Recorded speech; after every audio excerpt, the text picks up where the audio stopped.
Em meio às sombras da história oculta da humanidade, alguns nomes brilham com uma luz própria, como faróis apontando caminhos esquecidos. Entre eles está Cornélio Agripa, um dos maiores ocultistas da Renascença. Médico, alquimista, filósofo e magista, Agripa dedicou sua vida à busca pelo conhecimento oculto, à compreensão das forças invisíveis que regem o cosmos. Seus 3 livros da filosofia oculta são conhecidos como uma das maiores obras da tradição esotérica ocidental.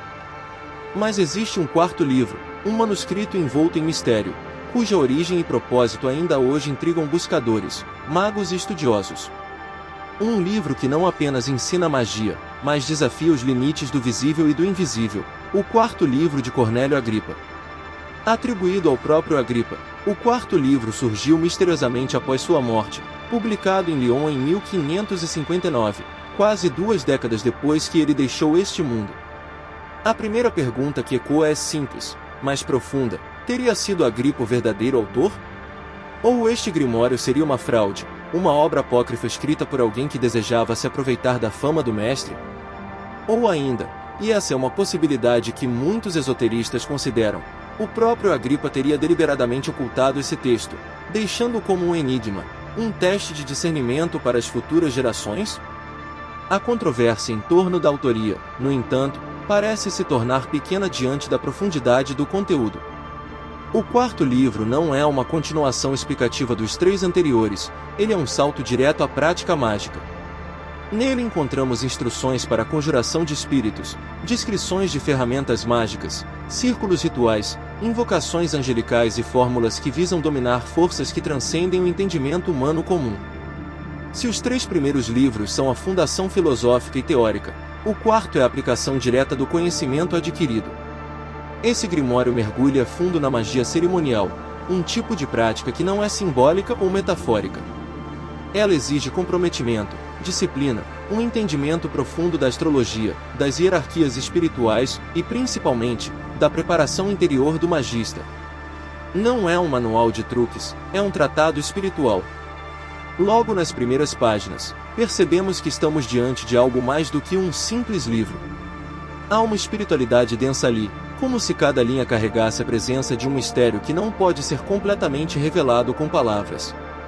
O livro trata da invocação de inteligências planetárias, arcanjos, reis elementais e até mesmo entidades infernais, sempre com um rigor ritualístico que exige pureza de intenção e de alma. Mas não se engane, o 4º livro não é apenas uma coleção de fórmulas mágicas. Ele propõe, implicitamente, um caminho de transformação espiritual. O magista que o segue não é um manipulador de forças, mas um intermediário entre mundos. A preparação para os rituais exige não apenas conhecimento técnico, mas também ascese espiritual, jejum, oração, vigília, silêncio. A magia aqui é um encontro entre o céu e a terra, e o corpo do magista se torna o altar onde esse encontro ocorre. Os círculos mágicos descritos no livro são mais do que desenhos no chão. São portais simbólicos, representações do universo em microescala, onde o operador se protege, ao mesmo tempo, se conecta com as forças espirituais. As invocações são verdadeiros cantos sagrados, evocando nomes divinos, palavras de poder e estruturas angelicais que remetem à tradição hebraica e cristã, mescladas com elementos do hermetismo e do neoplatonismo. Um dos aspectos mais fascinantes do 4º livro é a hierarquia espiritual que ele descreve. Há uma ordem no cosmos, uma estrutura precisa, com espíritos governantes, regentes planetários, inteligências astrais, cada qual com seus símbolos, dias e horas apropriados para contato.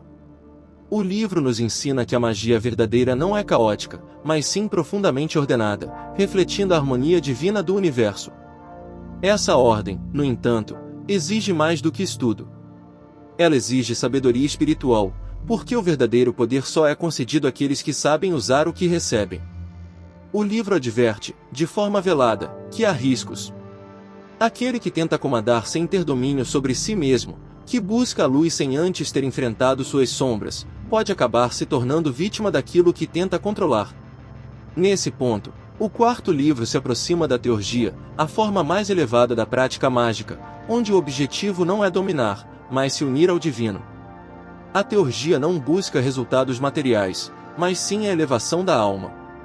E essa tensão entre magia prática e espiritualidade pura é o que torna o quarto livro tão especial. Ele caminha na fronteira entre o ritual externo e a transformação interna, entre o contato com os espíritos e o encontro com o eu superior. Durante os séculos seguintes, o quarto livro foi adotado em silêncio por sociedades esotéricas, alquimistas e ordens iniciáticas. Seus ensinamentos foram citados por nomes importantes da tradição ocidental, e seus rituais influenciaram grimórios posteriores como o Lemegeton, o Heptameron e outros manuais de magia planetária. Entre os círculos da Golden Dawn e outros grupos ocultistas do século XIX, esse livro era tratado com reverência e temor. Não era raro que fosse estudado em segredo, longe dos olhos de iniciados despreparados.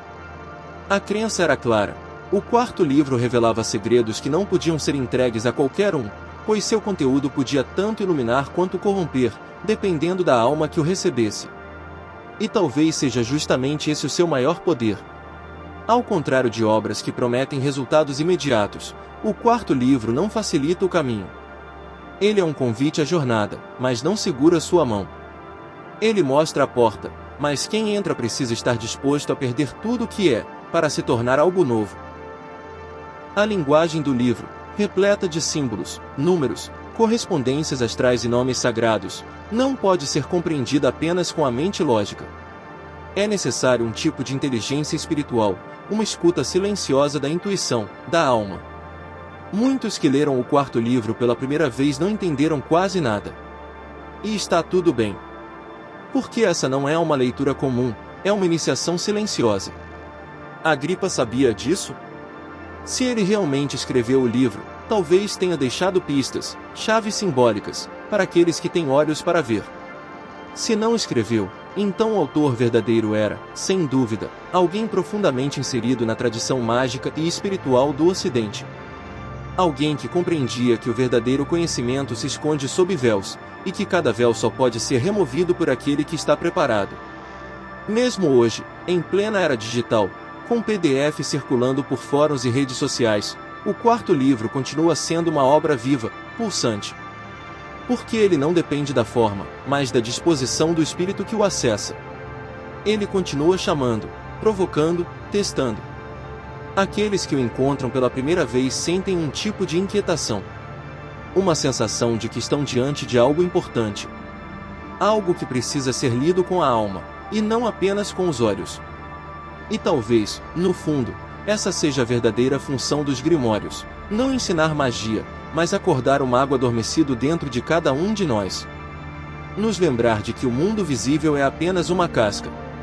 E que, por trás dele, pulsa um universo infinito de possibilidades, símbolos e consciências. O quarto livro de Cornélio Agripa é mais do que um texto raro. É uma porta para o invisível. E, como toda porta sagrada, ela exige coragem para ser aberta. Não é um livro para todos. Mas para aqueles que sentem o chamado, ele pode ser o início de uma jornada sem volta.